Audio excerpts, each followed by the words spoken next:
Welcome back to Under Baobab Skies. Tonight, we delve into why you wouldn't last a day as a Nigerian palm oil plantation worker and more. A journey into the forests of colonial Nigeria, where oil palms swayed under heavy rains and heavier rules, where wealth flowed like sap, but so too did blood, sweat, and silence. This is a story not just of toil, but of kingdoms, revolts, and slow whispers from old riverbanks. Beneath the dark canopy of the ancient rainforest, where the trees speak in sap, and the earth breathes slowly through its roots, we gather now.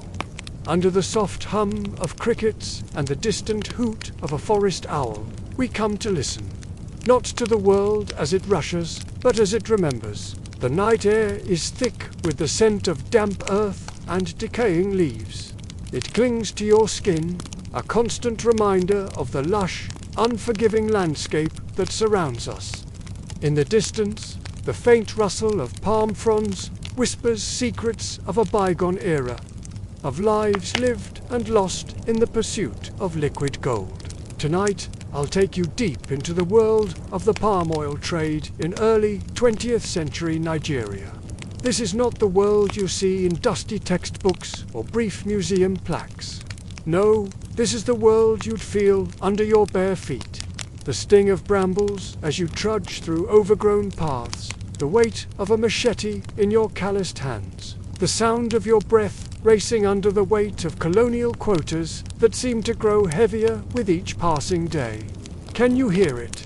The rhythmic thud of fruit falling from towering palms, the squelch of mud beneath tired feet, the distant shouts of overseers demanding more, always more. These are the sounds that filled the air in those days. A cacophony of labor that echoed through the dense forests and across wide rivers. We'll walk through the muddy swamps of labor camps, where men and women toiled from dawn to dusk, their backs bent under the scorching sun. You'll feel the ache in your muscles, the burn in your lungs as you struggle to meet impossible demands. The air here is thick with more than just humidity. It's heavy with the weight of dreams deferred and freedoms denied. From there, we'll step into the regal silence of Bonnie's merchant mansions. Feel the cool marble beneath your feet, a stark contrast to the rough earth of the plantations. Here, in rooms adorned with European finery, deals were struck and fortunes made. But listen closely, and you might hear the whispered echoes of those whose labor built these grand houses, their stories etched into every gilded surface. Our journey will take us to the cracked stone wharves, where canoes once loaded palm oil barrels bound for Liverpool and Leeds. Stand here for a moment, and let the salty breeze carry you back in time. Can you see the ships on the horizon, waiting to carry away the fruits of Nigerian soil? Can you hear the creaking of wooden barrels, the shouts of dock workers, the clink of coins changing hands? But this is no rush. Like sap flowing from the palm tree, this story will pour slow, rich, and golden. It's meant to carry you softly toward rest, to seep into your consciousness like rainwater into thirsty soil. As we move through this tale, let each word settle upon you like a gentle mist, each image unfold before your mind's eye with the gradual clarity of a dawning day. For in these stories lie truths that cannot be rushed, cannot be condensed into quick sound bites or fleeting headlines. They are truths that speak of human resilience in the face of oppression, of the complex web of relationships that bound colonizer and colonized, of the enduring impact of choices made long ago. As we delve deeper into the night, let these truths drift like incense, smoke into your dreams. Let them linger in your thoughts, sparking questions, igniting curiosity, for it is in understanding our past that we can hope to shape our future. Let the world fall quiet now. The bustling cities, the crowded streets, the ceaseless chatter of modern life, all fade away. Here, under the vast African sky, With the baobab trees standing sentinel, we are transported to a different time, a different world. You're listening to Under Baobab Skies, and the story begins now. In the depths of night, before the world awakens, a story unfolds, a tale of sweat, sacrifice, and silent suffering. It begins before dawn, before the first bird stirs in the canopy, before the first light touches the rivers of the Niger Delta. Men and women rise from their raffia mats, limbs already sore from yesterday's toil, and prepare themselves for another journey into the heart of the forest. There are no uniforms here, only loincloths, sweat-stained wrappers, worn hats of woven reed, and the ever-present cutlass, sharpened by stone, held in calloused hands that know the art of survival. The oil palm is a generous tree, but her gifts are not given freely. She grows in clusters, often deep in the swampland. Thick mud clings to ankles like chains. Mosquitoes hover in clouds, whispering malaria into open skin. But there is no turning back, because quotas have been set by distant men in wide-brimmed hats and polished boots, and behind every quota stands a punishment. Sometimes a fine, sometimes a beating, and sometimes the slow starvation of a family waiting for supper that never comes. Let's pause here for a moment. The fire crackles softly, and we rest beneath the stars. To harvest the fruit, the worker must climb. He wraps himself with a climbing rope often, handmade from dried vines or leather strips, and ascends the tall, straight trunk. It is slippery, the bark rough like crocodile skin. Sometimes ants bite, sometimes snakes wait between fronds. But he climbs anyway. At the top, clusters of red gold fruit hang heavy like fire. Each bunch weighs up to 25 kilograms. He cuts them with the cutlass, and they fall, crashing to the ground with a heavy thud. If he miscalculates and slips, he may fall too. Many do. On the ground, the fruits are gathered into baskets. They are boiled in large drums over open fires, then pounded with wooden pestles to release the precious oil. This work is often done by women, hands red with heat and oil, bodies bent over steam that burns both skin and eyes. There is no romance here, no fragrant oil for fancy soaps or gourmet sauces, only heat, labor, and time. Time that belongs to someone else. Let's pause here for a moment. The fire crackles softly, and we rest beneath the stars. Disease is a constant visitor. The swamps are thick with parasites, hookworms, schistosomias, dengue. Fever comes without warning, and when it does, a worker may collapse in the field, his sweat turning cold, his skin burning under the midday sun. There are no clinics nearby, only herbalists, whose knowledge is deep but under siege. As Western medicine arrives with labels, rules, and suspicions, and still the overseers press on, with notebooks, with whistles, sometimes with whips. They demand numbers, not stories, not sickness, not spirits, only barrels. Let's pause here for a moment. The fire crackles softly, and we rest beneath the stars. Would you last a day? Would your hands survive the machete's slip?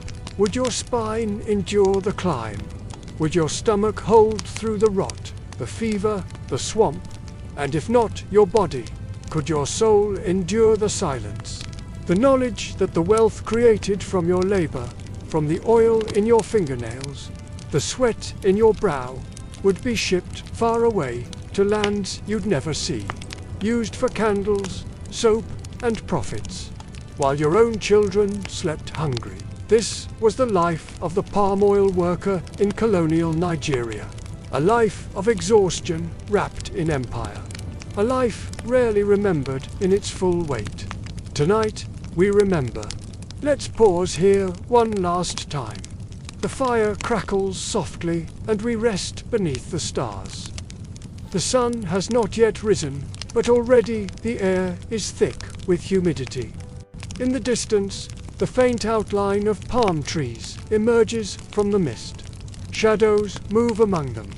Men and women, their bodies weary but their spirits unbroken. They have been here for generations. These workers of the palm, their ancestors knew these trees when they grew wild and untamed. Now, the palms stand in neat rows, a testament to the ordered chaos of colonial ambition. The first light of day reveals faces etched with determination. Eyes that have seen too much, yet still hold hope. Hands that bear the scars of countless harvests, yet still reach for the promise of another day. As they gather their tools, ropes, baskets, and ever-present machetes, a quiet resolve settles over the group. They know the dangers that await, the slippery trunks that could send them plummeting to the ground, the venomous creatures that lurk in the dense foliage, the relentless heat that saps strength and clouds minds. But they also know the consequences of failure.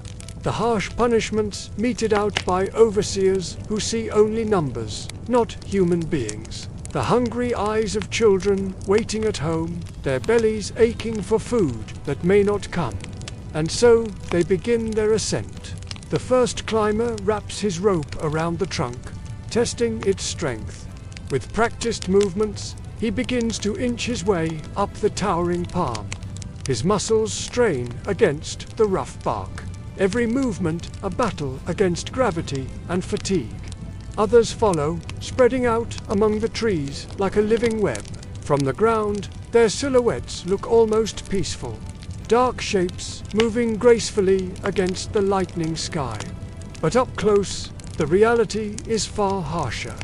Sweat pours down faces and backs, stinging eyes and making grips treacherous. The air grows thinner as they climb, each breath a labor. And always there is the fear, the knowledge that a single misstep could mean disaster. At the crown of the palm, the real work begins. Machetes flash in the early morning light as workers hack away at the heavy fruit bunches. Each cut must be precise. Too shallow and the fruit won't fall. Too deep and the tree itself may be damaged. The bunches crash to the ground below, where others wait to gather them. Women mostly, their strong arms lifting loads that would make many men stagger. They work quickly, knowing that every moment counts. The fruit must be processed before it spoils, before the precious oil within begins to degrade. As the sun climbs higher, the heat becomes oppressive. The air shimmers with mirages, turning the landscape into a wavering dream. But there is no respite, no moment of rest allowed. The quotas must be met, no matter the cost. In the processing area, great fires roar beneath enormous cauldrons. Steam rises in choking clouds as the fruit is boiled, releasing its oil. Women stir the bubbling mass with long poles, their skin reddened by the intense heat. The smell is overwhelming, a cloying mixture of smoke, sweat, and the rich scent of palm oil. Children dart between the workers, carrying water or messages. Their small bodies already show signs of the hard life ahead. Backs bent from heavy loads. Hands calloused beyond their years. They watch the adults with solemn eyes, learning the rhythms of a life they will soon inherit. As the day wears on, fatigue sets in. Muscles tremble with exhaustion, and even the simplest tasks become monumental efforts. But still, they push on. There is no choice. To stop is to invite punishment, to risk the meager wages that stand between their families and starvation. The overseers move among the workers, clipboards in hand. They make notes, shout orders, their eyes cold and calculating. To them, these men and women are not human beings, but units of production. Their worth measured in barrels of oil, not in dreams or hopes or love. As the sun begins to set, casting long shadows across the plantation, The workers finally begin to make their way home. Their bodies ache, their spirits drained. But tomorrow they will rise again before dawn. They will climb the palms, harvest the fruit, endure the heat and the pain. For this is their life. A life of endless toil, of dreams deferred, of strength born from necessity. A life that few could endure, yet they face with quiet dignity. As night falls, the fire crackles softly. We rest beneath the stars, our hearts heavy with the weight of their story. And we wonder, would we have lasted even a single day? As the sun climbed higher over the lush palm groves, the laborers were already deep into their grueling day. These were not leisurely mornings in the Niger Delta. Men, both young and old, faced the daunting task of scaling trees that towered above them, taller than two-story houses. Barefoot, they gripped the rough bark with a familiarity born of long exposure to danger. Their only tools were ropes or crude footholds carved with machetes. Their goal, to reach the clustered fruit bunches dangling precariously above, sharp as razors and thick as a man's torso. In their hands, they wielded curved knives on long sticks cutlasses, worn smooth by endless use. Each precise cut sent fruit crashing down in heavy, wet thuds. But a wrong swing could mean more than lost produce. Men lost fingers, others fell, and for those too slow, too clumsy, or too exhausted from yesterday's labor, there was always someone shouting behind them, a colonial overseer, a local foreman, or worse, the ominous silence that meant your quota wasn't being met, and punishment loomed on the horizon. This was the brutal system of task work, payment not by time, but by output. Each laborer was expected to harvest a set number of bunches, often an unrealistic goal. If the rains made the trees treacherously slippery, or if illness slowed a man's body, it made no difference. The palm didn't care about your fever. The overseer showed no concern for your swollen joints. Every day was a gamble. Complete the quota and return home with a meager wage. Or fail and face punishment, perhaps even replacement. Many of these workers found themselves confined to barracks on the plantation's edge, low mud structures topped with corrugated tin roofs that transformed into ovens during the unforgiving dry season. Privacy was non-existent, comfort a distant memory. They slept on thin mats, often two to a bed, the air thick with smoke from cooking fires and the incessant hum of mosquitoes. Dysentery ran rampant. Malaria was a constant companion. Yet, every morning, they rose to face another day of back-breaking labor. Let us pause for a moment. The fire crackles softly, and we rest beneath the stars. Down in the low-lying swamps, where palm trees grew in their densest clusters, women were often tasked with collecting fallen fruits or boiling the precious sap. It was filthy, exhausting work. Boiling pits were dug directly into the earth, where kernels roasted or fermented for hours in massive iron pots. Acrid smoke stung the eyes, and noxious fumes clung to skin and clothes alike. One misstep could mean scalding oil burning through flesh and bone. Yet this dangerous toil was dismissively labeled as women's work. The sap itself, dark and viscous, required constant attention. It had to be poured and stirred without pause to prevent clumping or burning. Children were ever present, helping where they could, fetching water, or simply observing and learning. Even in the earliest stages of life, the palm oil industry consumed entire families, its tendrils reaching into every aspect of their existence. To compound the misery, colonial administrators often employed a system of forced labor known as men, were conscripted, sometimes without pay, for weeks or months at a time under the flimsy guise of employment. Villages were required to provide a set number of men each season, disrupting traditional farming practices, tearing apart families, and shattering the rhythms of ancestral life. If a village failed to meet its quota of men, they faced steep fines. Those who dared to flee the plantation were hunted down by police and dragged back in chains. Some managed to escape into the depths of the forest, becoming fugitives in their own land. Others submitted quietly, their spirits breaking under the weight of oppression. Their bodies remained, but their souls often did not. Let us pause once more. The fire crackles softly, and we rest beneath the stars. And then there were the punishments. Whippings were commonplace, a constant threat hanging over every laborer. A man who dared to speak out might find himself tied to a tree and flogged before his fellow workers. There were supposed to be rules limits on the number of lashes that could be administered, but such regulations were rarely honored. The sickening sound of leather striking flesh became part of the daily cacophony. Sometimes the blows came from a white officer. Other times it was a local enforcer tasked with keeping his own people in line, adding another layer of humiliation to the ordeal. The trauma ran deep, etching itself into the very souls of these men. A laborer could lose his dignity before his sons, watch his body succumb to infection, and see his ancestral lands seized due to unpaid tax, while producing the very oil that lined the pockets of merchants and empire builders in distant lands. And what of those faraway places that profited from this misery? While laborers in the Niger Delta toiled over boiling pits and scaled slippery trees, their hard-won oil was loaded onto steamers bound for Liverpool, Hamburg, and Marseille.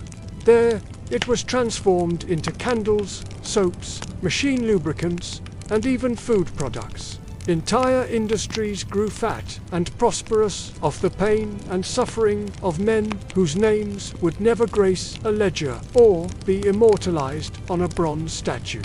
But here, on the red soil of their homeland, the workers remained nameless and faceless, their labor invisible, their pain buried beneath layers of profit and paperwork. The cruel irony was not lost on them, their sweat and blood nourishing an empire that saw them as little more than expendable resources. Yet, despite the crushing weight of their circumstances, these men and women showed a resilience that defied comprehension. Every day, they rose from their meager sleeping mats. Every day, they climbed those towering palms. Every day, they endured hardships that would break lesser spirits. And the trees kept growing, indifferent to the human drama unfolding beneath their fronds. They stood as silent witnesses to generations of suffering, their roots drinking deep from soil enriched by the toil and tears of countless unnamed laborers. As dawn breaks over the misty palm groves, a solitary figure moves quietly through the trees. A man, barefoot and carrying a machete slung across his back, walks with purpose. He is but one of many, nameless in the grand narrative of empire and industry. Yet, in his quiet determination, we see the strength that has sustained his people through unimaginable hardship. The day's labor awaits, as it always has. The quotas remain unyielding. The overseers still shout. But in the face of it all, these men and women continue to rise, to climb, to endure. Their story is one of exploitation, yes, but also of an indomitable human spirit that refuses to be broken. And so, as the sun climbs higher, casting long shadows through the palm fronds, we are left to ponder the true cost of progress. In the sweat-stained hands of these laborers, in the scars on their bodies and the determination in their eyes, we see the hidden history of an industry that changed the world one palm tree at a time. And now we return to the thickets and swamps of colonial Nigeria, where dawn is not a soft arrival, but a signal. A sharp whistle, a shout, a command barked in a language not your own. This was no longer the village rhythm. It was the beat of the overseer's boots, the clatter of tin pails, and the slicing echo of machetes swung in quick succession. In the palm oil zones of Calabar, Owerri, Warri, and the dense outskirts of the Niger Delta, the white man's plantations thrummed with a strange, cruel order. And the most feared figure was not always the foreign merchant, but the African middleman appointed to discipline his own. They called them Akbani foremen, or overseers, chosen for their size, loyalty, and willingness to enforce the quotas. Sometimes they had once been workers themselves. Sometimes they remembered. But memory doesn't always soften the hand. Sometimes it sharpens it. Let's pause here for a moment. The fire crackles softly, and we rest beneath the stars. Palm nuts had to be gathered, stripped, boiled, and pressed in a never-ending cycle. But the land was not uniform. In the lowland swamps, workers stood knee-deep in warm water, bitten by leeches and black flies. The air was rich with rot and motion mosquitoes, danced around the temples, and the smell of palm ferment blended with sweat and wet bark. Every man was expected to bring back a full basin of nuts, sometimes double. Falling short meant punishment, public flogging, extra hours, or withheld rations. And still the machetes flashed. Back bent, wrists trembling, many worked half-blind from sweat, the sun reflecting off iron tools and oily leaves. A slip of the blade meant sliced fingers, infection, sometimes the loss of a hand. There were no breaks for injury, there was no medical tent, just bandages made from torn cloth and the quiet resolve to return to work before the overseer noticed. The children came next, on smaller plantations or in family-based subcontracting schemes. Boys as young as 7 carried buckets of water or fed wood into boiling pits. They learned early that silence meant survival, and that the oil they helped press blood-warm and golden was more valuable to the colonial books than their names. Girls, when present, were often tasked with cooking for the labor camps or washing the clothes soaked through with sweat and sap. But some also worked in the press pits, pulling levers, scraping residue from machines, lifting buckets so heavy they left bruises around their arms. If your daughter complained, it might be your punishment. If your son slowed down, the whip would dance. Palm oil plantations were like slow factories without walls, relentless, inescapable, and governed by a daily fear. Let's pause here for a moment.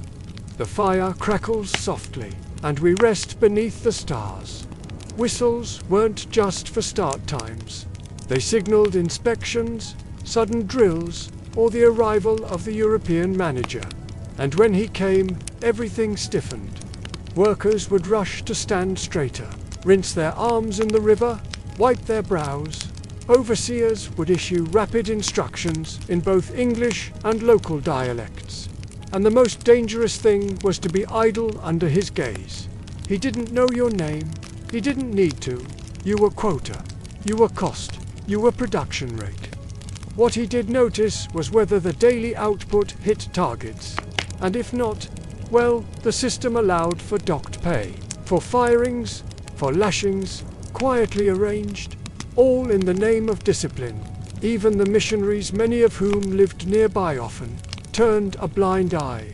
They were focused on saving souls, not labor conditions. And in this twisted economy, even spiritual salvation had a schedule. Some say the worst time of year was the rainy season. Not for the storms themselves, but for the dampness that never lifted. Clothes remained wet, fires barely lit, wounds didn't heal. Shoes, if you had them, rotted from the bottom, and everywhere the smell of wet palm husk clung to skin and hair. Illness came to malaria, typhoid, chronic diarrhea, skin infections that spread through bunkhouses, respiratory problems from smoke-filled pressing rooms, and when someone died, they were buried quietly before the body could bloat or attract flies. There were no names on the graves, only mounds of earth at the edge of the plantation. Sometimes the jungle took them back. Let's pause here for a moment. The fire crackles softly, and we rest beneath the stars. And yet, some fought back. Sabotage was rare, but it happened. Workers occasionally jammed press machinery or slowed production by collectively feigning illness. Others escaped in the night, melting back into villages, warning others not to come. And some formed secret alliances with palm oil smugglers, selling raw nuts behind the back of the plantation. This too was risky, but it was proof that the spirit of resistance had not been crushed. Because even in the darkness of colonial extraction, some lights flickered on quiet acts of refusal, of memory, of hope. You now understand why you wouldn't last a day. Not because you are weak, but because no human should be asked to endure such a system. And yet, they did.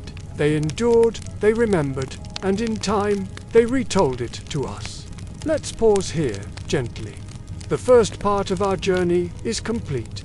We have walked through swamps and fires, through pain and perseverance. But now we turn to a different chapter. A single man, a story of rise and betrayal. The king they could not control. Let us begin the journey into his memory, slowly. As if crossing a wide, warm river, They called him Jubo Uboga, a boy of the Ibo people, born in the early 19th century in what is now southeastern Nigeria. His village was small, tightly woven, with red earth footpaths and the aroma of fermented yam and burning wood in the air. But at around age 12, the tide of history swept him from innocence. Sold into slavery by rivals or raiders, accounts differ. He was transported not across oceans, but inland, into the economic bloodstream of the Niger Delta. Yet Jubo's fate was not to be shackled to plantations abroad. Instead, he was absorbed into the powerful trading town of Bonny, and in that peculiar sliver of the British-dominated palm oil coast, he would find something rare for a slave: mobility through sharp intellect, charisma, and an iron will.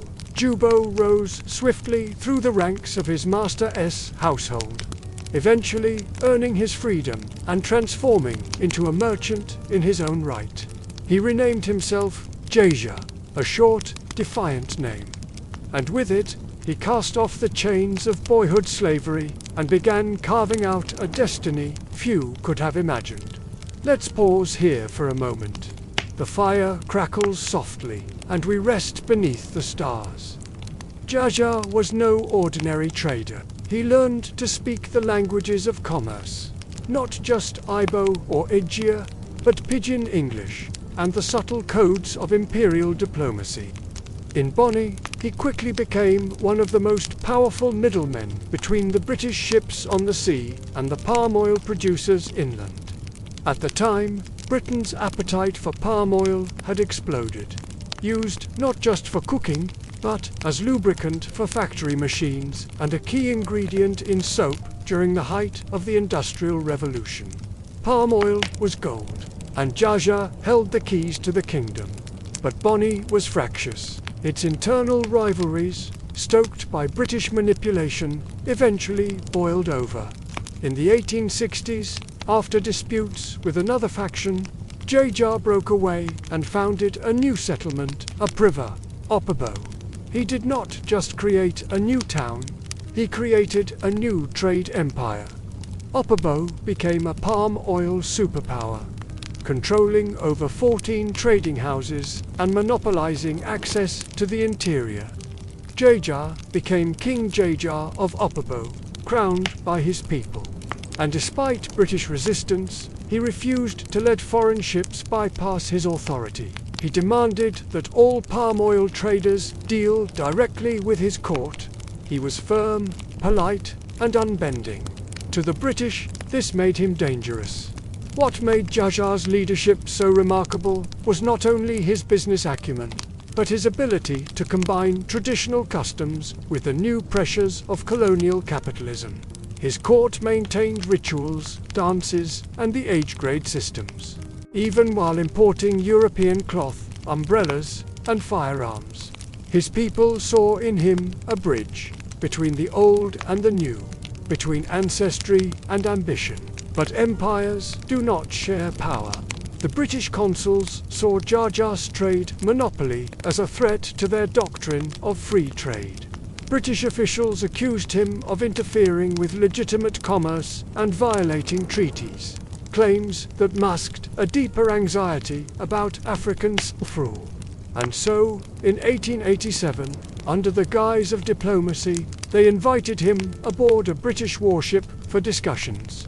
He never returned. Jar Jar was arrested, exiled first to the Gold Coast and later to the West Indies.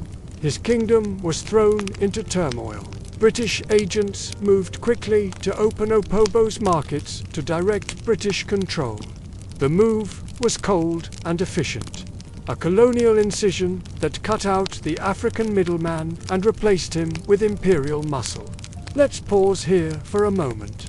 The stars shimmer through the leaves above, and the elder's voice slows. Jar Jar pleaded to return. Even in exile, he wrote letters, elegant, pleading, dignified. In one, he wrote, "I am not a slave. I am not a servant. I am a king. Why then have you removed me from my kingdom?" He was eventually granted permission to return to Opobo in 1891, but died en route. Some say he was poisoned. Others believe it was the strain of betrayal, the heartbreak of exile, the weight of ambition crushed by empire. But Jar Jar's name never faded. In Nigeria, he remains a symbol of black self-determination, of cunning leadership, and of the kind of African resistance that was rooted not in war, but in commerce and strategy. To walk in his shoes is to feel the burden of greatness, the ache of exile, and the fire of a boy who once dreamed beyond the chains. Let's pause here again. The wind sighs through the grass, ... The story settles into silence. You're listening to Under Baobab Skies, and in the next part, we journey deeper, not into one life, but into the buried ruins and bones of trade itself. The tale of King Jar Jar of Opobo is one that echoes through time, a testament to the resilience of the human spirit and the complexities of power in a world shaped by colonialism. As we continue our journey, let us reflect on the layers of history that unfold before us. Imagine, if you will, the bustling markets of Bonny in the mid-19th century. The air thick with the scent of palm oil and spices, the chatter of a dozen languages mingling with the creaking of ships' timbers. It was in this crucible of commerce that young Jar Jar honed his skills, learning the delicate art of negotiation and the value of information. His rise was meteoric, but not without its challenges. For every step forward, there were those who sought to pull him back. Yet Jar Jar persevered, his keen mind and indomitable will carving a path through the treacherous waters of colonial politics. The founding of Opobo was more than a mere relocation. It was a declaration of independence, a bold statement that African leaders could shape their own destinies. Under Jar Jar's rule, Opobo flourished. Its warehouses filled with palm oil, its streets lined with the homes of prosperous traders. But with success came scrutiny, and the watchful eyes of the British Empire never strayed far. Let us pause once more. The night deepens, and the storyteller's voice takes on a somber tone.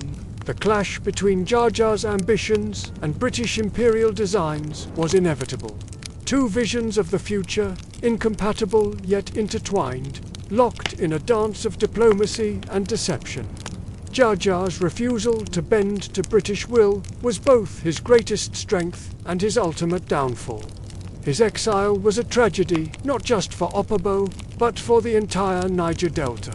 It marked the end of an era, the closing of a chapter in which African leaders could still hope to maintain some measure of autonomy in the face of European expansion. Yet, even in exile, Jaja's spirit remained unbroken. His letters home spoke of hope, of plans for the future, of a burning desire to return to his people. They were the words of a man who, despite everything, still believed in the possibility of justice. The wind rustles through the leaves, carrying with it the whispers of history. What lessons can we draw from Jaja's life? Perhaps it is that true leadership transcends circumstances, that the chains of slavery cannot bind a free mind, that resistance takes many forms, and sometimes the most powerful weapon is not the sword, but the ledger book and the diplomatic pen. Or perhaps the lesson is simpler, that in every era there are those who dare to dream of a different world, who stand firm in the face of overwhelming odds, guided by a vision that others cannot yet see. As we conclude this chapter of our journey, let us carry with us the memory of King Jaja, a boy who became a slave who became a king who dared to challenge an empire. His story is a reminder of the complex tapestry of African history, woven with threads of triumph and tragedy, resistance and resilience. The fire has burned low now, and the night sky stretches vast above us. In the distance, the first hints of dawn begin to color the horizon. Our tale for tonight draws to a close, but the echoes of Jaja's life continue to resonate through the years. You've been listening to Under Baobab Skies. Join us next time as we delve deeper into the stories that shaped a continent, the lives that defied expectations, and the legacies that continue to inspire generations. Until then, may your dreams be as boundless as the African sky, and may you find strength in the tales of those who came before. Good night and safe journeys.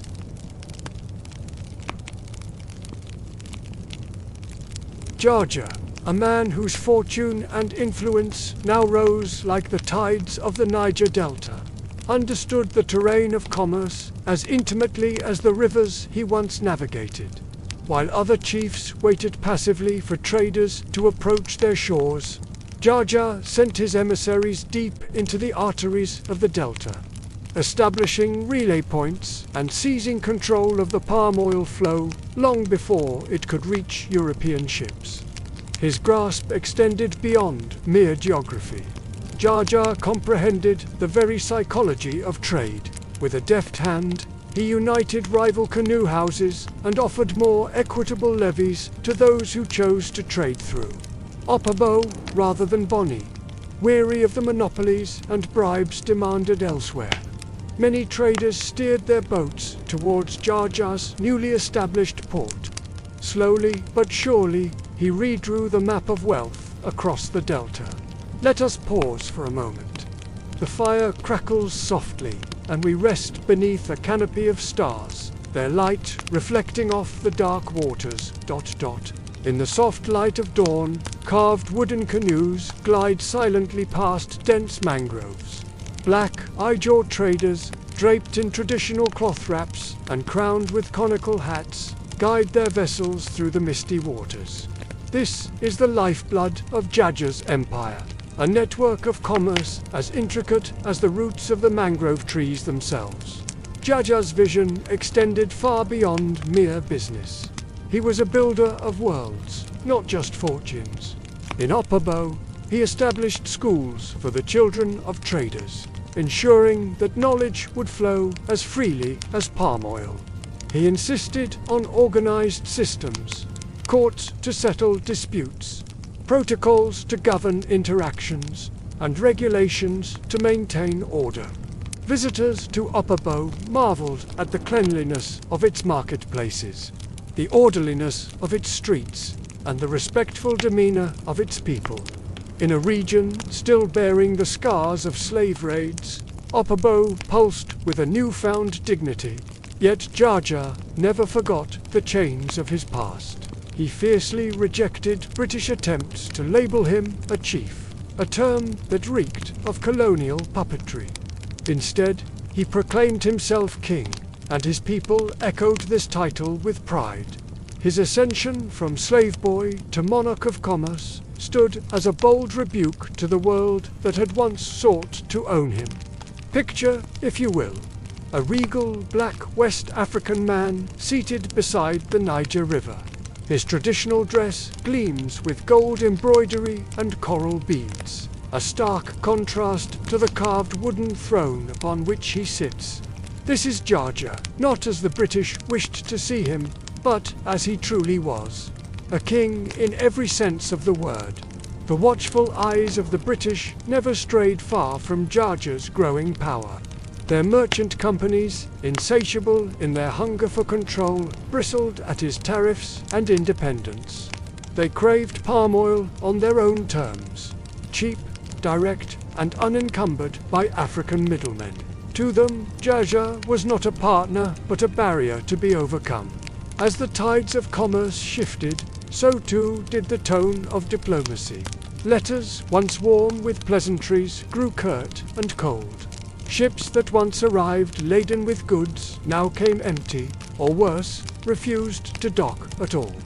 Whispers spread through the delta like wildfire. Britain, it was said, would soon declare Jaja an obstacle to free trade. But Jaja, in his wisdom, had long anticipated this turn of events. With the same boldness that had lifted him from slavery to kingship, he took up his pen and wrote directly to Queen Victoria herself. His words were firm yet respectful, a plea for fairness from one monarch to another. He explained his right to govern and trade as a free African king, his kingdom built from the swampy delta up through sheer will and vision. Let us pause once more. Listen closely to the night birds calling in the darkness. Their songs a reminder of the wild beauty that surrounds us. Moonlight bathes a Niger Delta village in its soft glow. Oil lamps flicker inside mud brick homes, casting dancing shadows on the walls. Palm trees stand sentinel, their fronds silhouetted against the star-studded sky. Villagers, wrapped in colorful cloth, rest on woven mats. Their conversations a low murmur beneath the symphony of night insects. Yet, even as Jaja's letter winged its way across the ocean, the inexorable tides of empire continued to rise. Petitions, no matter how eloquent, rarely turned the course of such powerful currents.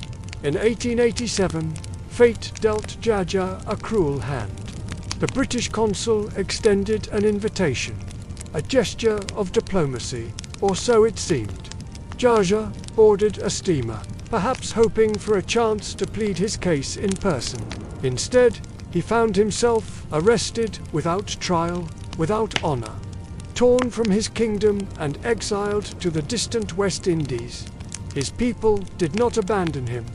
They waited, sending letters filled with longing, appeals that echoed across the ocean, gifts that spoke of unwavering loyalty. Years passed, each one etching deeper lines of grief into the face of Opobo. Even in exile, Jaja carried himself with the dignity of a king. He donned his full regalia, a living reminder of the power he once wielded. He entertained dignitaries, maintained the rituals of his court, his spirit unbowed by British attempts to diminish him. Eventually, pressured by growing public outcry, the British relented. Jaja would be allowed to return to Nigeria, to the kingdom he had built from nothing.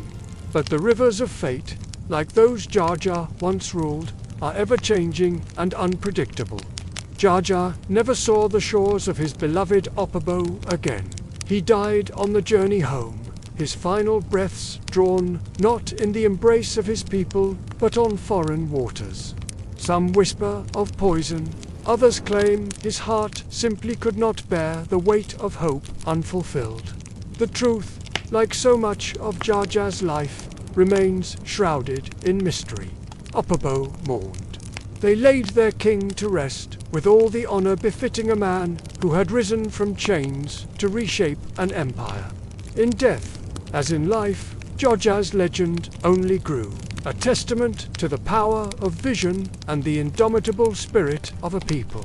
Let us rest now as the story settles into our hearts. The wind moves gently through the palms, as if whispering his name, Georgia, Georgia. Imagine a serene West African gravesite, where carved stone markers stand as silent sentinels. Traditional cloth banners flutter in the breeze, their colors a vibrant contrast to the lush greenery that surrounds them. Nearby, a quiet river flows, its waters carrying the whispered prayers of those who come to pay their respects. This is where Georgia rests. But his spirit, the spirit of a man who dared to dream of freedom and prosperity for his people, lives on. In the bustling markets of Opobo, in the schools he founded, in the pride that still burns in the hearts of those who call this land home. As we end our tale, remember that history is not just a collection of dates and names. It is a living thing, shaped by the dreams and actions of those who came before us. Georgia's story is more than just the rise and fall of one man. It is a testament to the power of vision, the strength found in adversity, and the enduring legacy of those who dare to challenge the tides of empire. The fire has burned low now, and the stars wheel overhead. As you drift towards sleep, let the echoes of Georgia's story linger in your mind. For in understanding the past, we gain the wisdom to shape our future. And so, we bid farewell to Georgia, King of Opobo, Master of rivers and trade. May his courage inspire us, his wisdom guide us, and his spirit remind us that even in the darkest night, there is always hope for a new dawn. As the morning mist lifts from the River Bonny in the late 1880s, a name echoes from Lagos to Liverpool, Georgia of Opobo. His rise was nothing short of legendary.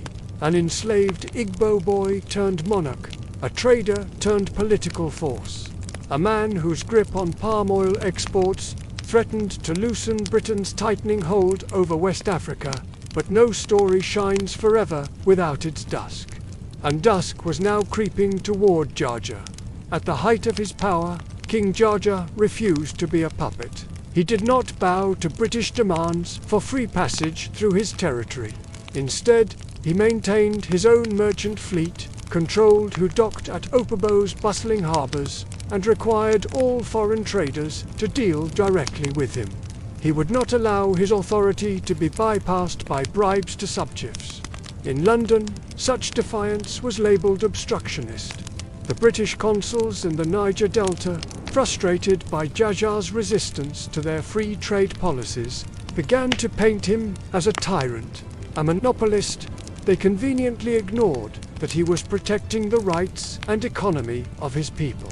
In colonial eyes, he was simply standing in the way of progress. Let's pause here for a moment.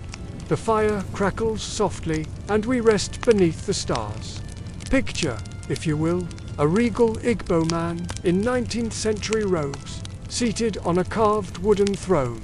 Palm fronds sway behind him, and he's surrounded by market women and traders in colorful wrappers. This is the coastal Nigeria of King Georgia's time, a world on the cusp of irreversible change.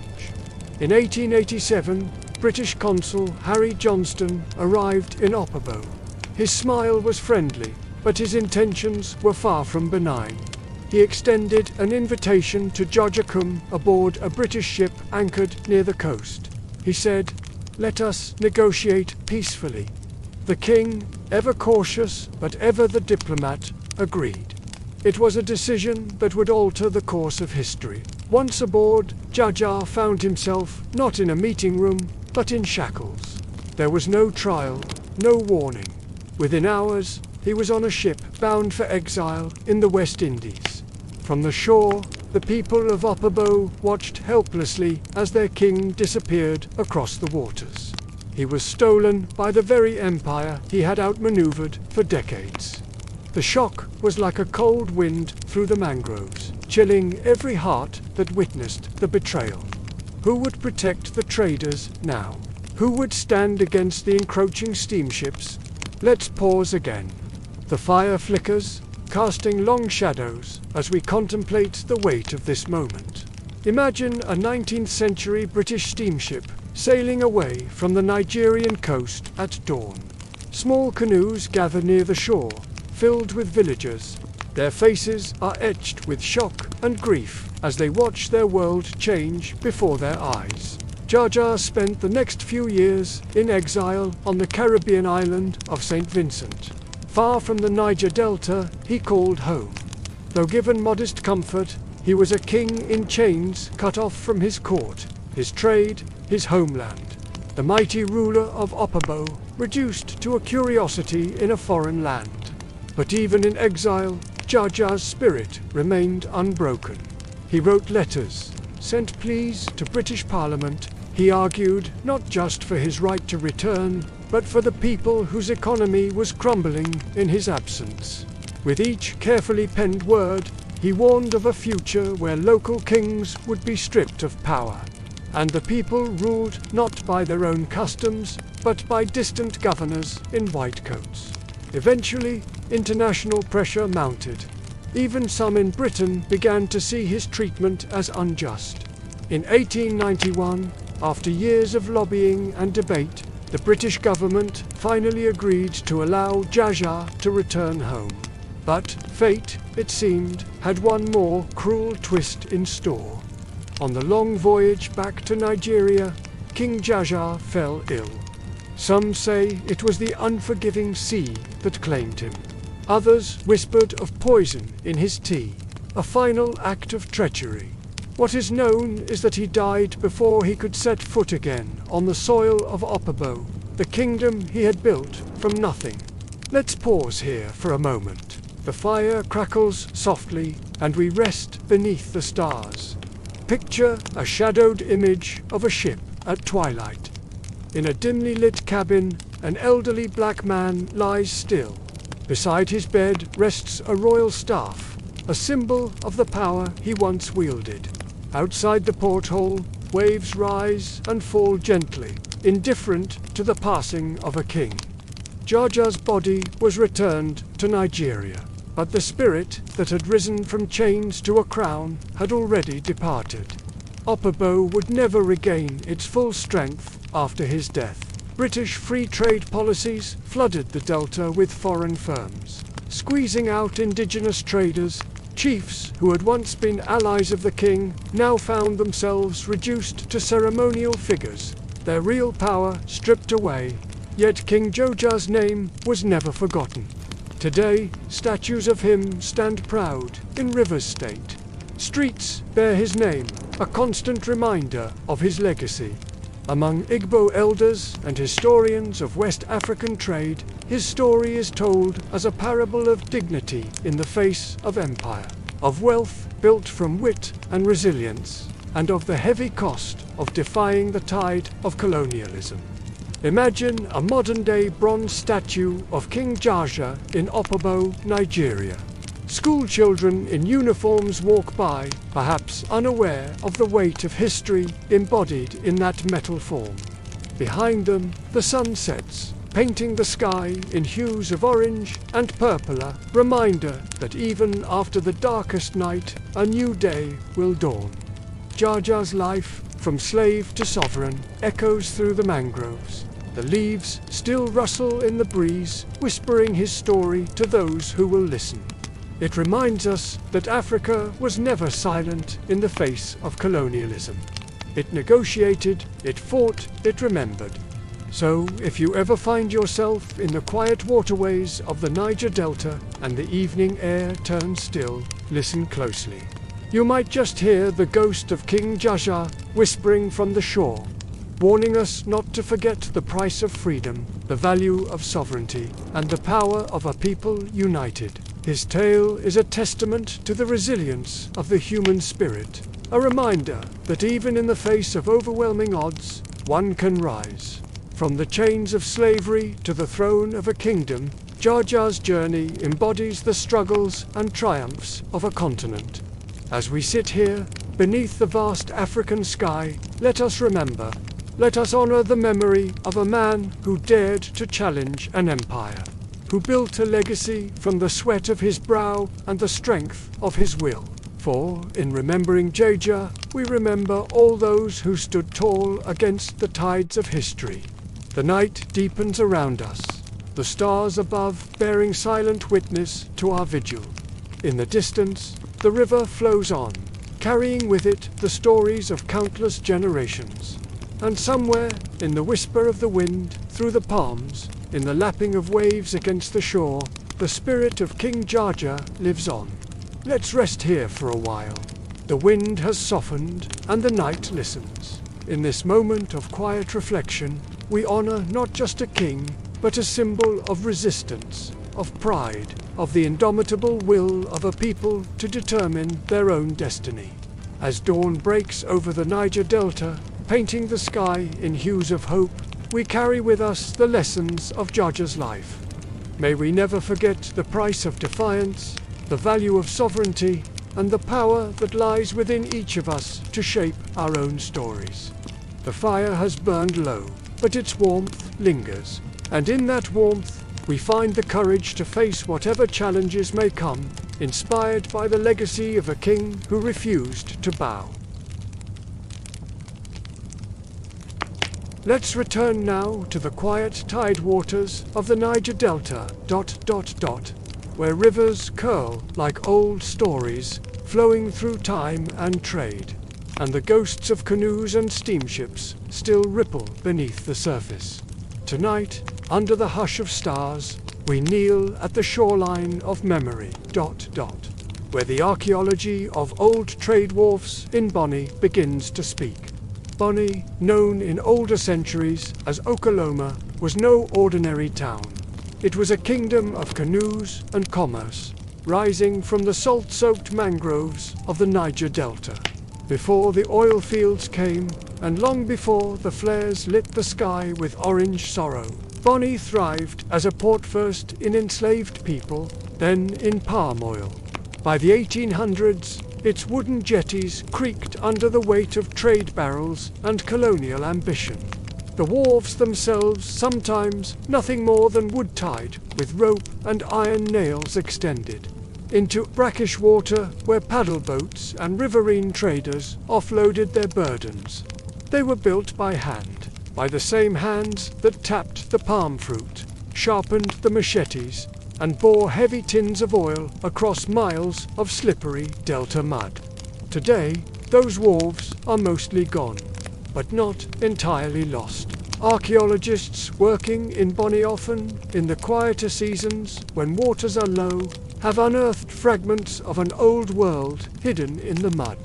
Charred wood, iron moorings, European coins, broken clay pipes, and rusted bolts from riverboats that once belonged to British firms. Each object whispers, not just of commerce, but of contradiction.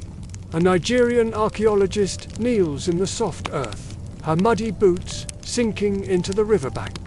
With gloved hands, she gently brushes away decades of silt from a rusted bolt. Behind her, the mangrove-covered shoreline of the Bonny River stretches into the hazy distance, a silent witness to centuries of change. Let's pause here for a moment. The fire crackles softly, and we rest beneath the stars. Some findings are mundane.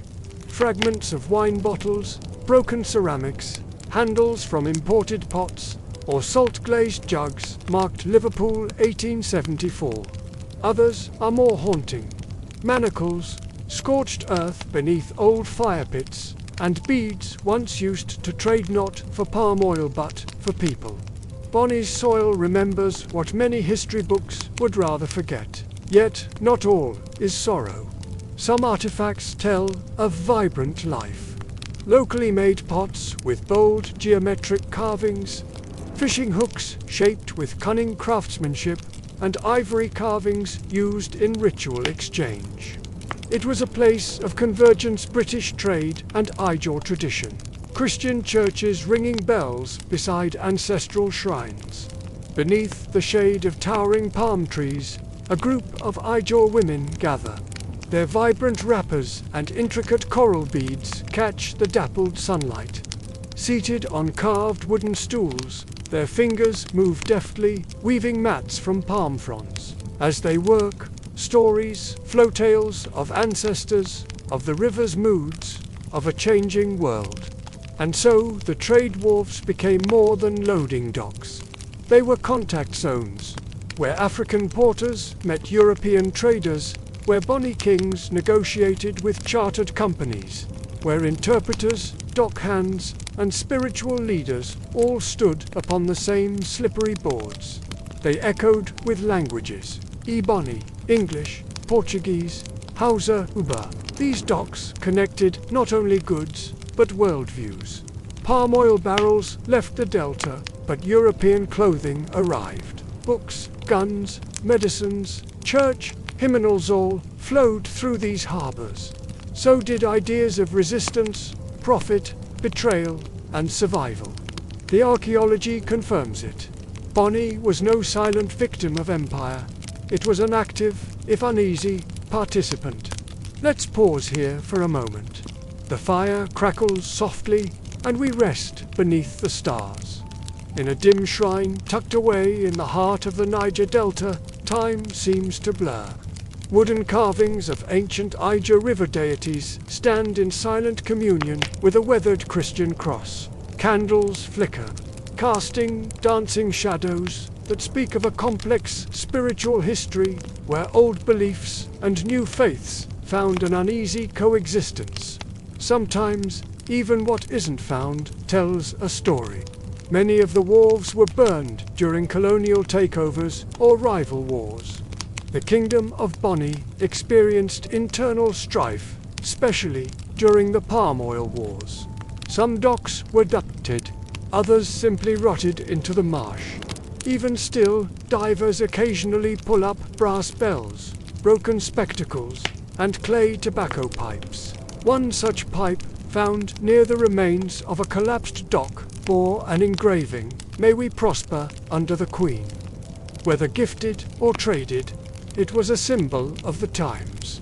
The false promise that British colonial rule would bring shared prosperity. Yet for many, it only brought deeper dependency and the slow erasure of local power. But archaeology resists that erasure. With each discovery, it breathes life back into what the tide tried to hide. The wharves may be gone, but their foundations buried in soil and memory remain. The sun dips low over the Bonny River, painting the sky in fiery hues. Mangroves cast long shadows across the water, their gnarled roots reaching into the muddy banks. Half buried in the silt, the weathered remains of an old canoe peek out, a relic of bygone days. Nearby, local children cast simple fishing lines into the river, their laughter a reminder that life here is not just about the past. Let's pause here once more. The fire is low, and the night air smells of salt and old wood. Next, we follow the archaeologists even deeper into the trade records and the relics left behind inside Bonny's oldest storage houses, where oil once dripped into waiting barrels, and silence now clings to the rafters. The story of Bonny's trade wharves is not just one of commerce and colonialism. It's a tale of resilience, of cultural exchange, of lives intertwined by the ebb and flow of tides and fortunes.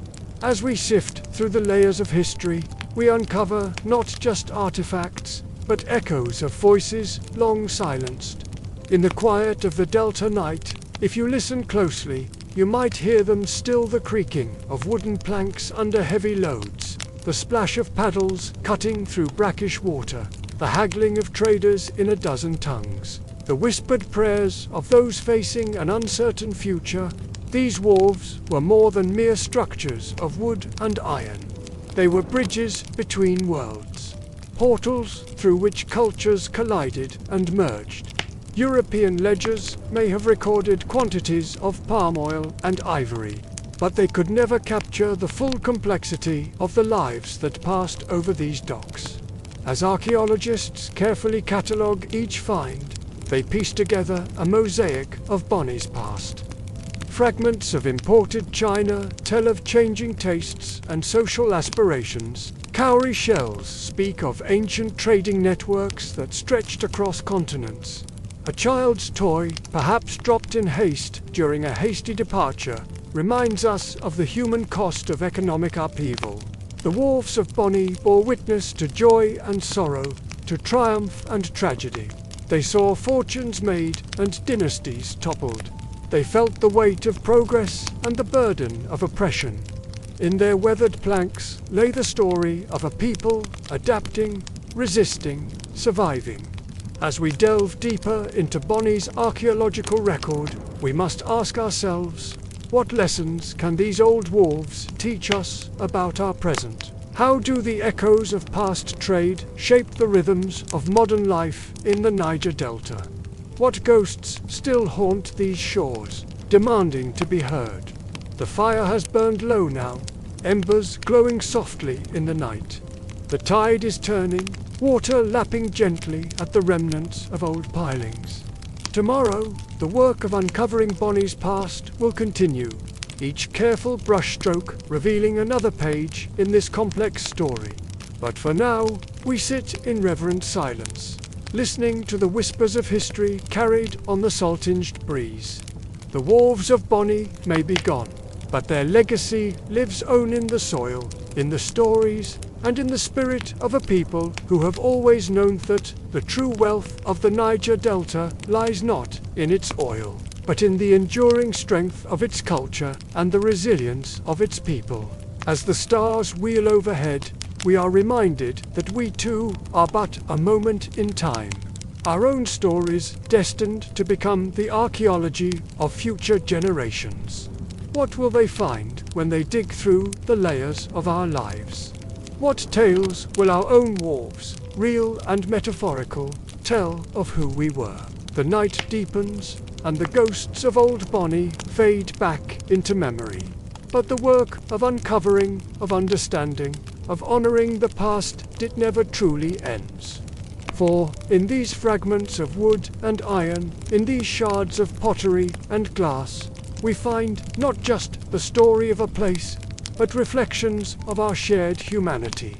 And so we leave the shoreline, carrying with us the weight of history and the responsibility to ensure that these stories are never forgotten.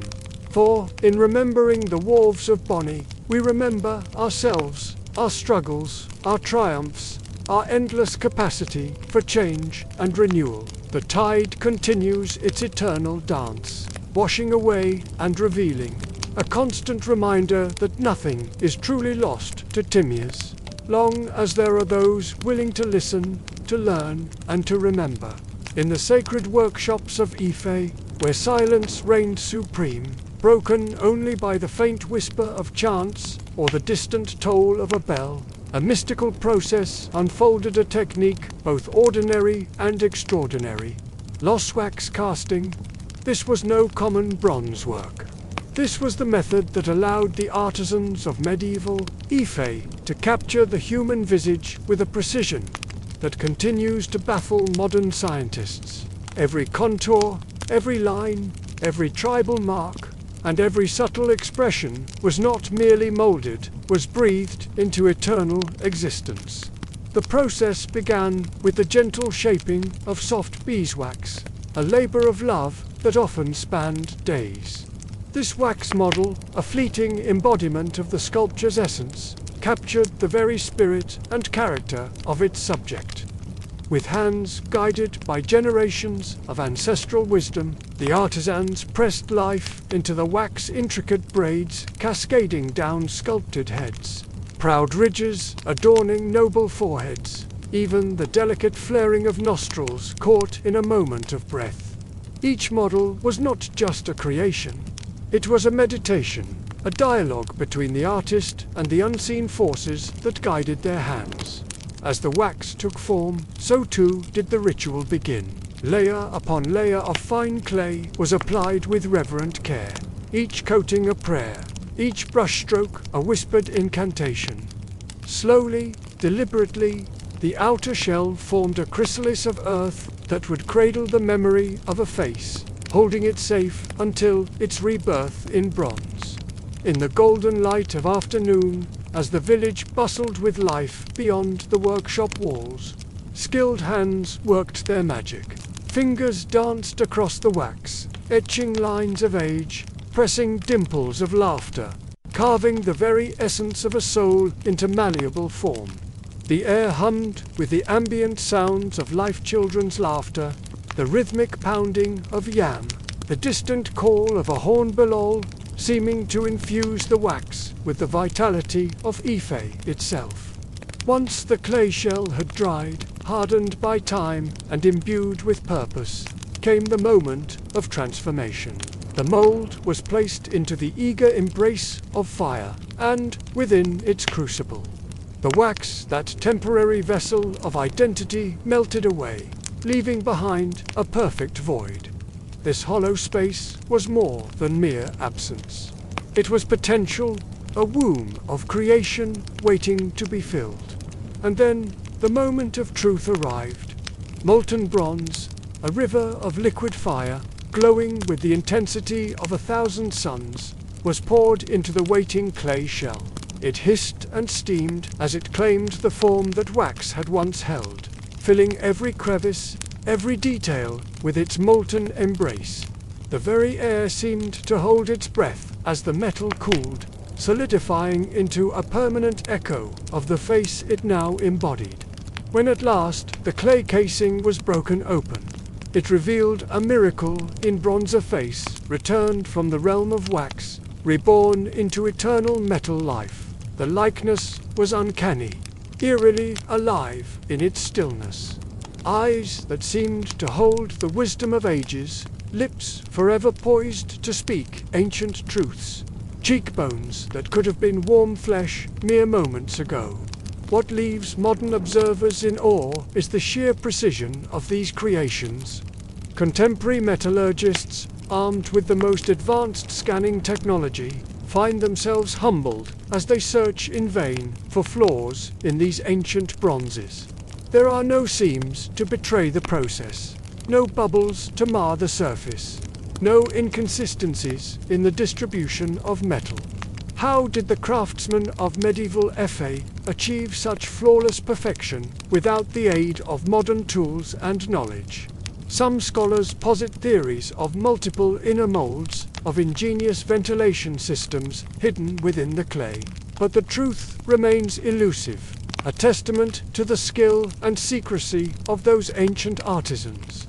They guarded their techniques zealously, perhaps understanding that in their methods lay not just craft, but power, the power to capture a soul in metal, to preserve a legacy for eternity. In laboratories and museums across the world, scientists bend over these bronze marvels, their 3D scanners humming as they seek to unravel mysteries centuries in the making. The scans reveal what the naked eye cannot: the internal structure, the composition, the very atoms that make up these timeless faces. Yet, for all their technology, modern experts can only speculate, can only marvel at the skill that seems to transcend time itself.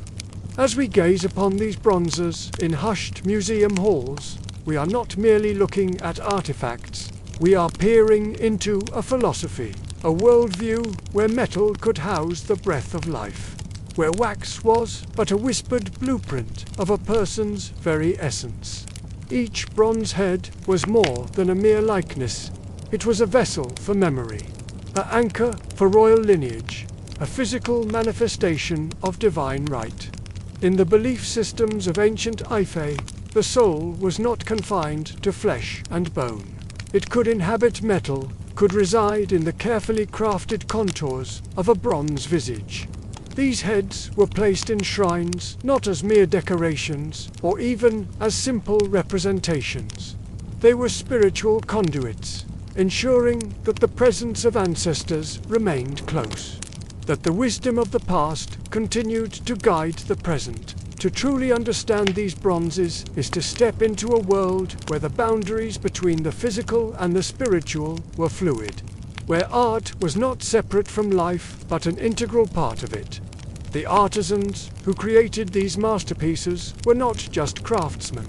They were mediators between worlds, their hands guided by forces both seen and unseen. As we stand before these eternal faces, we are invited to see beyond the surface, to feel the weight of history and belief that they carry. Each line, each curve, each subtle expression is a testament to a culture that understood the power of memory, the importance of legacy, and the eternal nature of the soul. In the end, these bronze heads are more than marvels of metallurgy. They are windows into a time when art was magic, when craft was prayer, and when a face cast in metal could hold the key to immortality. They remind us that in the hands of a true artist, even the most mundane materials, wax, clay, and metal can be transformed into vessels of the divine. As we conclude our journey through the sacred workshops of Ife, we are left with a profound sense of wonder. The legacy of these ancient artisans lives on, not just in the bronzes they left behind, but in the questions they continue to pose to us across the centuries. In their silent faces, we find a challenge to look beyond the surface, to seek the soul in the material, and to remember that true art is always, in some way, a form of magic. As you wander through the hushed halls of museums in London, Berlin, or New York, you might sense an eerie silence trailing behind you like the whisper of something stolen, yearning to be returned. There, in glass cases, bathed in soft museum light, rest the Ife bronzes, not in the city of their birth, not in shrines tended by their descendants, but in foreign lands where they are admired, studied, and held captive. The year was 1897. The British Empire, in its relentless pursuit of dominion, had launched what they euphemistically called the punitive expedition against the kingdom of Benin, a realm not far from Ife. Though Ife and Benin were separate kingdoms, they shared deep connections forged through centuries of trade, spiritual exchange, and artistic legacy. When British forces stormed and looted Benin City, they were struck speechless by their discovery, bronzes of such exquisite quality that they defied belief. Heads, plaques, and ceremonial objects of unparalleled craftsmanship lay before them. These masterpieces, some native to Benin, others bearing the unmistakable influence of earlier Ife artistry, were seized as spoils of war and shipped across the sea to Europe. In the wake of this pillage, Ife-sewn bronzes began to vanish, appearing mysteriously in the hands of foreign collectors and curators. Through a toxic blend of colonial intrusion, coerced local selling, and outright theft, sacred Ife artifacts were wrenched from their rightful place. Some were quietly sold by missionaries, their consciences perhaps eased by the promise of preservation. Others found their way into European collections during the chaotic years of colonial rule, when ancient traditions struggled to survive under the weight of foreign domination. By the dawn of the 20th century, Ife's bronzes had joined those of Benin in a sorrowful diaspora of African memory and artistry. Sepia-toned reenactment of colonial soldiers removing bronze heads from a shrine. The scene shifts to archival black and white footage of early 1900s European museums cataloguing African artifacts. Two European eyes of the time, clouded by prejudice and ignorance. The bronzes seemed an impossibility. Scholars, their minds shackled by racist assumptions, could not fathom that such lifelike metallurgy could emerge from what they dismissively called darkest Africa. Some even concocted fantastical theories, claiming the bronzes must have been crafted by lost Greeks or Phoenicians, who had somehow found their way to the heart of the continent. It was racism masquerading as archaeology, a refusal to credit African genius that persisted for far too long. Only after decades of struggle would the truth finally be widely accepted. The Ife bronzes were undeniably African in origin, created by artisans who ranked among the greatest metalworkers the world had ever known. But acknowledgement, however belated, is not the same as restitution. The fight to bring these heads home rages on to this day. Nigerian curators, traditional rulers, and ordinary citizens have long demanded the return of their cultural patrimony. Some museums, bowing to mounting pressure and evolving ethical standards, have agreed to repatriate a handful of pieces.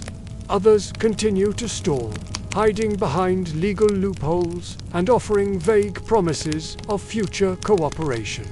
Meanwhile, the bronzes remain in exile faces of ancestors displayed for those who never knew their stories, never understood the depth of their significance.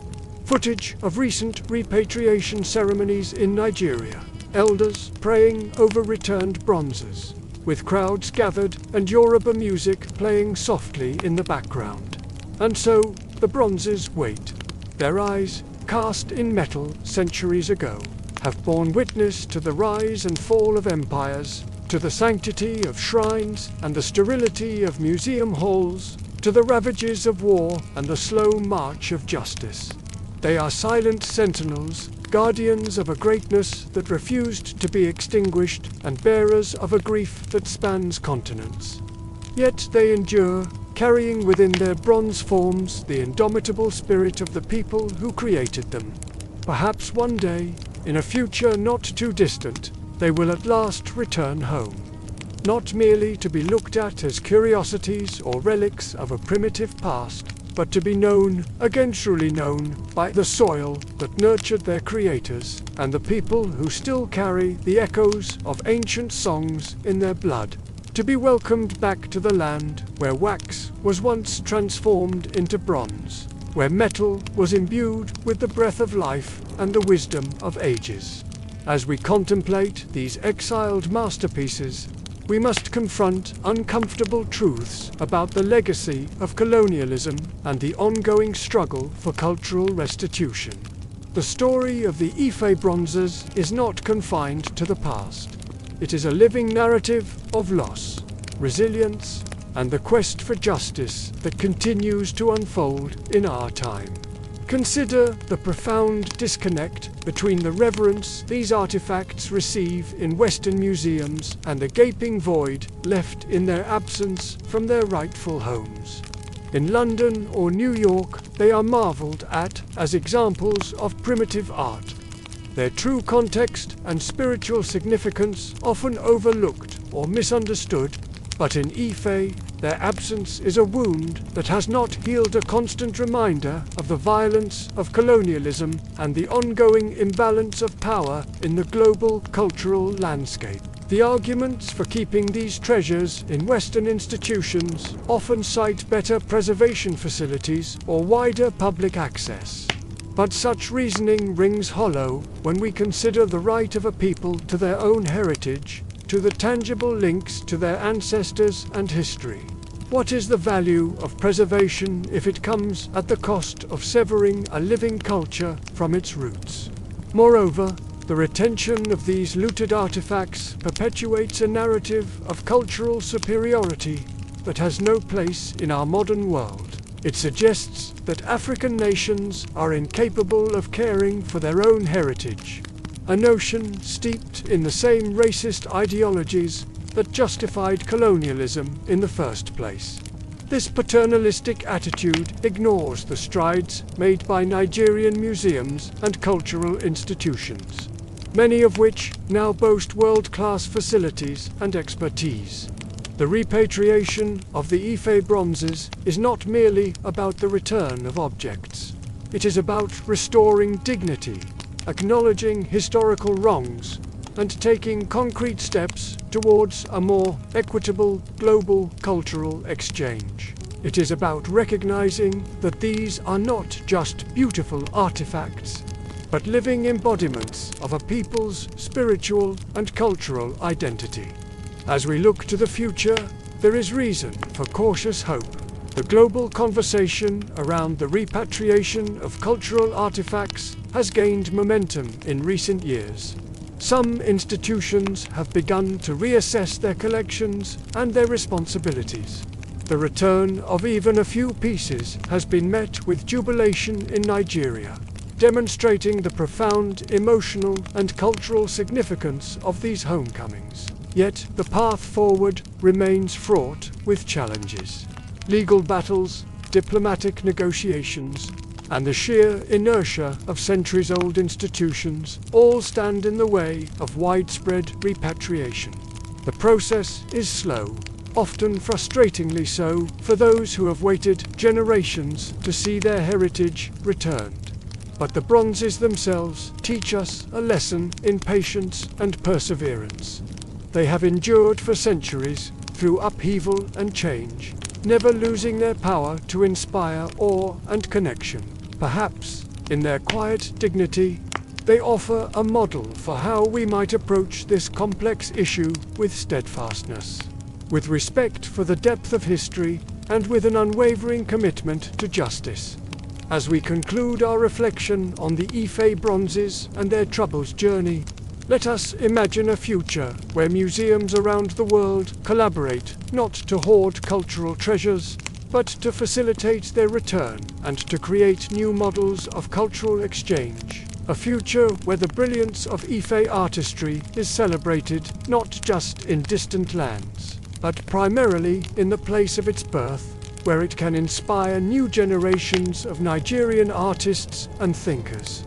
For now, the bronzes wait, but they are not passive in their waiting. They continue to speak to those who will listen, of a history both glorious and painful, of a legacy that refuses to be forgotten. And perhaps, in that persistent voice, in the unwavering gaze of those metal eyes, lies the key to their eventual homecoming and to a world where cultural heritage is respected, shared, and above all, restored to its rightful guardians. Beneath the clamor of trade and the ache of labor, palm oil held another life, one far older than the plantation or the merchant ledger. It was a spiritual life, rooted in ritual, bloodline, and the sacred red of the earth.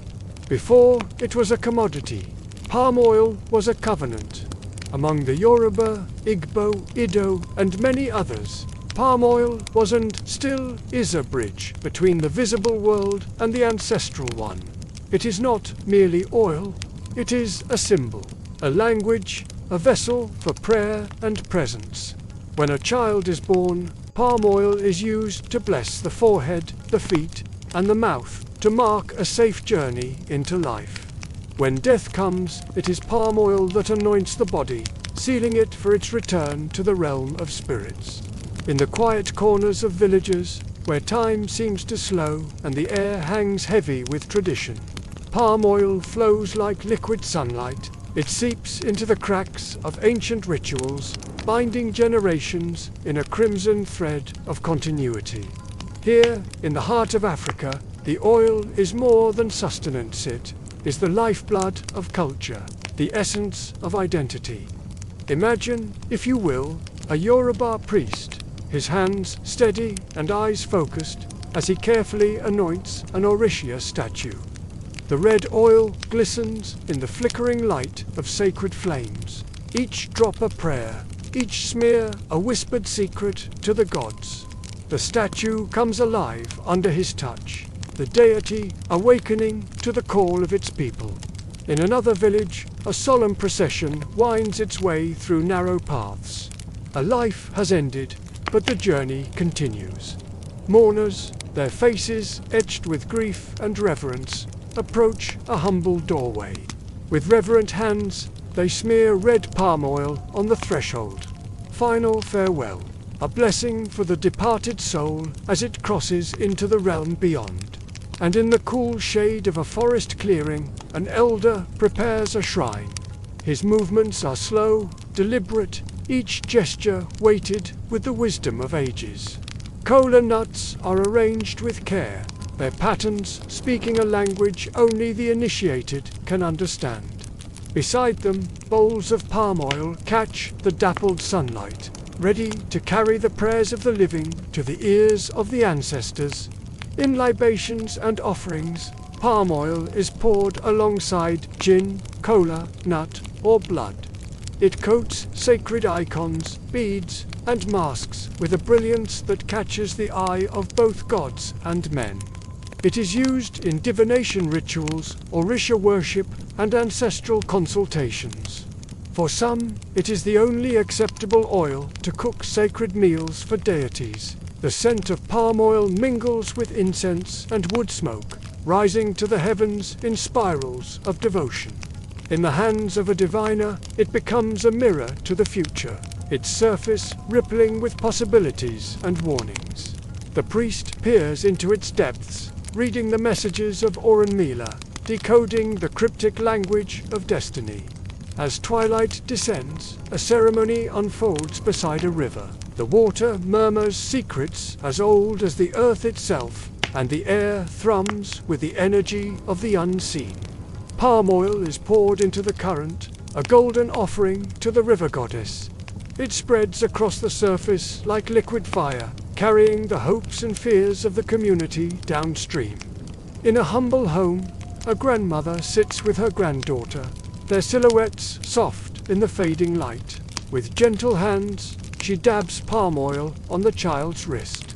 Her voice low and melodious as she recounts tales of their ancestors. The oil glistens on the girl's skin, a tangible link to a heritage that runs deeper than blood. Nearby, a ceremonial calabash sits in silent dignity. Within its curved embrace, palm oil gleams, catching and holding the last rays of the setting sun. It waits, patient and potent, for the moment when it will be called upon to bridge the gap between this world and the next. And so, while the empires of commerce faded, this sacred thread remained unbroken. The colonialists took barrels, but they could never fully take the essence.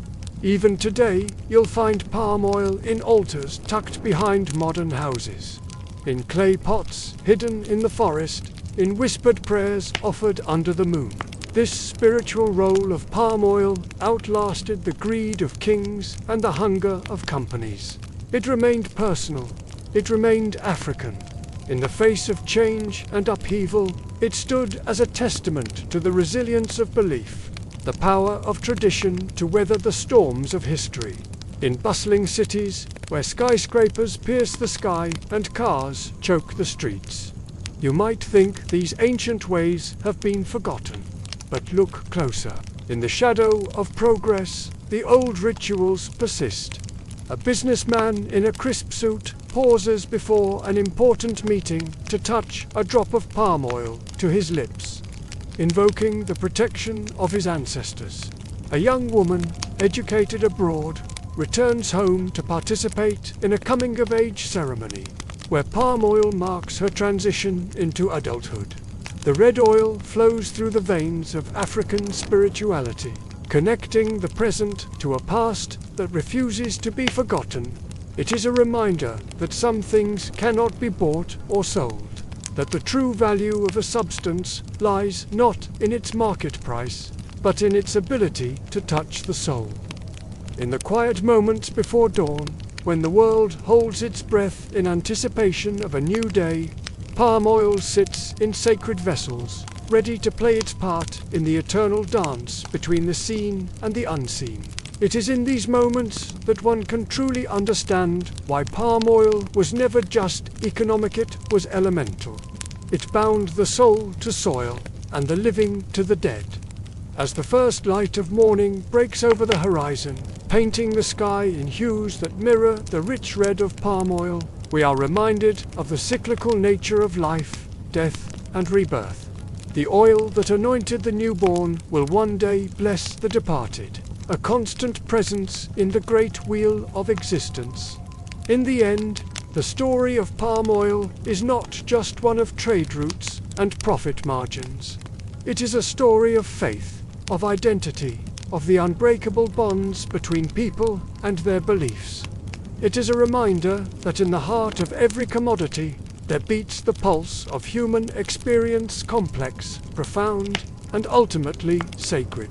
And so, as we close this chapter on the spiritual significance of palm oil, let us carry with us the understanding that some traditions transcend time and change. They live on in the quiet rituals of daily life, in the stories passed down through generations, in the very essence of what it means to be connected to one's culture and heritage. For, in the red depths of palm oil, we find not just a substance, but a mirror to the soul of a people resilient, vibrant, and eternally linked to the rhythms of the earth and the whispers of the ancestors. As Africa's palm oil whispered prayers in shrines across the sea, another world was beginning to shout. By the mid-1800s, Europe was no longer just importing palm oil, it was addicted to it.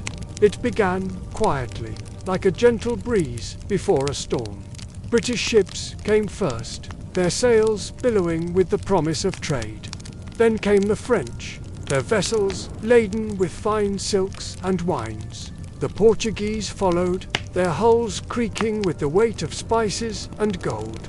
And finally, the Dutch arrived, their decks stacked with tulip bulbs and cheese. At first, they traded cloth and guns for modest barrels of oil used mainly for lanterns, soaps, and lubricants for machinery. But then the Industrial Revolution roared to life, and with it came a frenzy for fat. This wasn't fat to eat, mind you. This was fat to fuel, to grease the wheels of factories, to keep engines running, to manufacture candles and metal tools. Palm oil was perfect, cheap, abundant, and already extracted by human hands in the forests of West Africa. It was a silent revolution, one that would change the face of two continents. Soon, the docks of Liverpool overflowed with red-stained barrels. The air was thick with the scent of tropical forests and distant lands. Soap makers like Lever Brothers, later known as Unilever, relied heavily on African oil to mass-produce soap for Britain's growing cities. In dimly lit factories, workers toiled day and night, their hands raw from lye and oil, stamping "Made in Britain" on countless bars of soap. Candle factories doubled production, their windows glowing late into the night. The flickering light of palm oil candles illuminated the homes of the rich and poor alike. Even British warships stocked palm oil as essential cargo, the red gold as vital to their voyages as gunpowder and rum.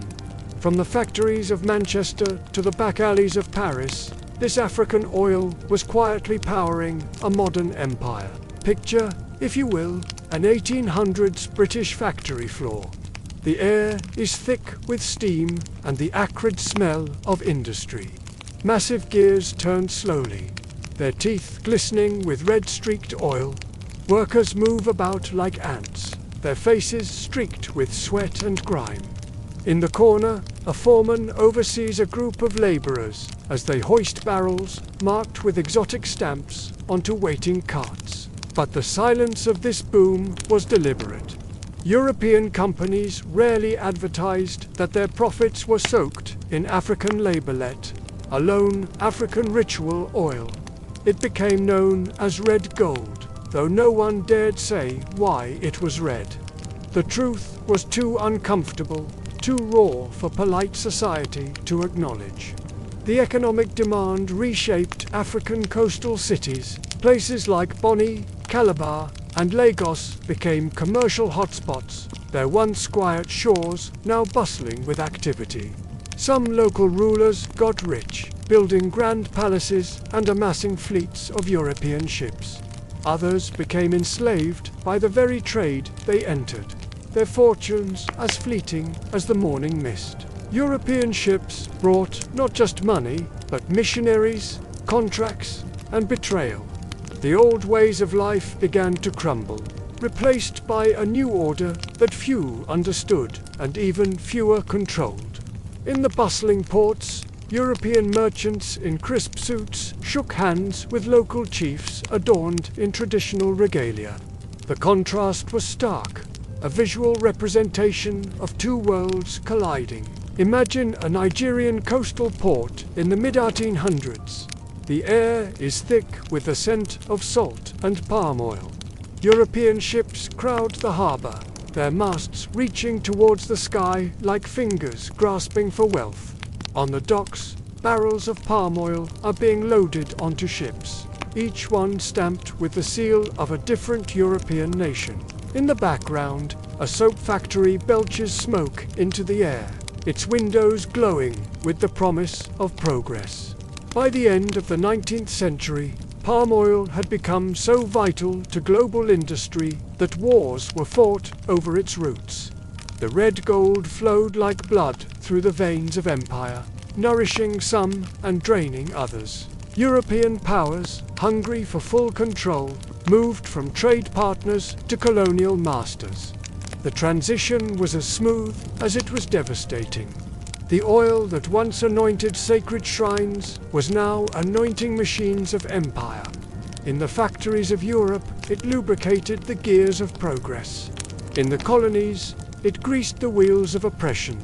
The addiction was complete, a hunger that could never be sated. But the price would soon be unbearable. The forests of West Africa, once teeming with life, began to thin. The sacred groves where palm oil was harvested for centuries were now being cleared for plantations. The rituals and traditions that had sustained communities for generations were being forgotten, replaced by the cold logic of supply and demand. In the grand halls of European capitals, politicians and industrialists celebrated their newfound wealth. They raised glasses of champagne, toasting to progress and civilization. But in the shadows, the true cost of their addiction lurked. It was a cost paid in land, in culture, in lives. The story of palm oil is not just a tale of trade and industry. It's a story of two worlds, of sacred and profane, of tradition and progress. It's a story of how a simple oil, once used to anoint kings and bless newborns, became the lifeblood of an empire. As we look back on this era, we must ask ourselves, what price are we willing to pay for progress? What sacred things are we willing to sacrifice on the altar of industry? The answers, like the oil itself, are complex and often uncomfortable. The addiction to red gold would shape the destinies of nations, redraw maps, and forever alter the relationship between Africa and Europe. It was a silent boom that echoed through history, its reverberations still felt today in the bustling markets of Lagos and the boardrooms of London. As the sun sets on the 19th century, casting long shadows across the docks of Liverpool and the forests of West Africa, we are left to ponder the true nature of progress. The addiction was complete, but the story was far from over. The price, as we would soon learn, was indeed unbearable. As the 20th century approached, Africa's palm oil belt stretching from Nigeria to the Congo no longer belonged to its people. It belonged to empires, and the forest knew it. Where once stood sacred groves tended by families, now rose sprawling plantations. The drums no longer called for harvest festivals. They beat warnings in the night. Colonial companies, backed by European governments, seized land through treaties soaked in trickery or simply by force. The British in Nigeria, the Belgians in the Congo, the French in Cameroon. Each brought a version of the same nightmare. Plantation economies built on exhaustion, cruelty, and fear. Palm oil production no longer meant harvesting what nature gave. It meant burning the forest to plant rows of imported palms. It meant quotas, fines, floggings, children being taken to tap fruit too heavy for their hands, women forced to cook for labor camps where their sons worked without pay, men whipped if they did not meet the day's target of oil, a target set in a foreign language by men who'd never touched a palm kernel in their lives. Picture, if you will, a 1920s Congo Free State plantation camp. African laborers, their backs bent under the weight of baskets overflowing with palm fruit. A colonial overseer, his leather boots gleaming in the harsh sun, a whip coiled at his side like a venomous snake ready to strike.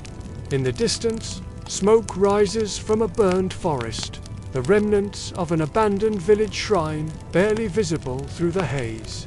In the Congo, under King Leopold's regime, palm oil joined rubber as a product of horror. Villagers who resisted were mutilated hands chopped off as warnings. Entire communities were emptied to work for the force public.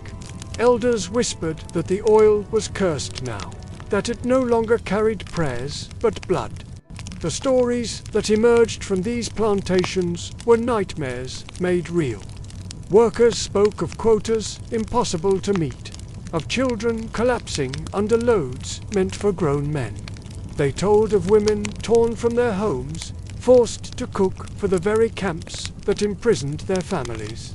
And always, always, there was the threat of the whippet's crack, a constant reminder of the price of defiance or failure. Even outside the Congo, the burnout was total.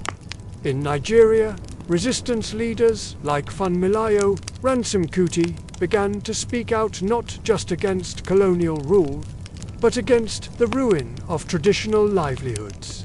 Women's palm oil cooperatives were taxed out of existence. The sacred became industrial. The communal became corporate. Imagine Nigerian women, their faces etched with determination, protesting colonial taxation. They hold their palm fruit baskets high, not as offerings, but as symbols of defiance. In a European company office, a ledger lies open, its pages filled with neat columns of oil profits. And in a clearing that was once a sacred grove, a Yoruba priest stands silent, his eyes fixed on the stumps of felled trees that once whispered the secrets of the gods. And through it all, the forest wept. Animals lost their habitats. Soil eroded. Rivers, once used for spiritual cleansing, became clogged with runoff. And still, the oil flowed to Europe, to America, to distant factories, where nobody remembered the ghost stories that now haunted the plantations. The land itself seemed to cry out in anguish. Where once stood mighty trees, home to countless creatures, now stretched endless rows of imported palms. The rich, dark soil that had nurtured generations began to wash away, leaving behind a barren landscape that bore little resemblance to the lush forests of memory. But Africa remembered. In hushed night conversations, in folk songs sung by exhausted workers, in griots' tales told to warn children never to trust gold that comes too easily, nor oil that shines too brightly. Around flickering fires, elders spoke of the time before when the palm trees were friends, not masters. They recounted tales of harvest celebrations, of rituals performed to honor the spirits of the forest. And in their words, a warning. Beware the stranger who promises wealth but demands your soul. As we close this journey, take a breath. Feel the weight of history in the air around you. Listen closely, and you might hear the echoes of those long ago drums. No longer calling for celebration, but sounding a mournful lament for all that was lost. Because the story of palm oil is not just economic, it is spiritual, ecological, and personal. It is the story of a tree that once connected ancestors to gods, now turned into profit, pain, and empire. In the gathering darkness, picture a baobab tree, its ancient branches reaching towards the stars. Beneath its protective canopy, villagers gather quietly, their faces illuminated by the soft glow of a small fire. A griot begins to speak, his voice low and rhythmic, weaving a tale that spans generations. As he speaks, watch as hands pass a small jar of sacred red oil. See how carefully they handle it, how reverently they anoint themselves. This oil, so different from the barrels shipped to distant shores, still carries the essence of what once wasn't, what might be again. For even in the depths of despair, hope persists. In modern times, we see glimpses of the African forest recovering. Slowly, tentatively, life returns to areas once stripped bare. It is a reminder that while the scars of history run deep, healing is possible. But we must not forget, the story of palm oil is a cautionary tale. A reminder of the true cost of unchecked greed and the dangers of viewing the natural world as nothing more than a resource to be exploited. It is a story of resilience, too, of people who, despite unimaginable hardship, held on to their traditions, their beliefs, their very identities, who whispered old stories to their children, keeping alive the memory of what once wasn't what could be again. As the griot's tale comes to an end, let the weight of this history settle upon you. Feel the connection between past and present, between the sacred and the profane. Understand that every drop of palm oil carries within it not just calories and chemicals, but stories of pain and perseverance, of loss and hope. And as you go forward into the world, carry with you this knowledge. Let it inform your choices, your actions, your understanding of the complex web that connects us all to each other, to the earth, to the past and the future. For in the end, the story of palm oil is our story. It is a tale of human nature, of our capacity for both great evil and profound good. It is a reminder that the choices we make today will echo through generations to come. So choose wisely. Listen to the whispers of the forest. Honor the sacrifices of those who came before.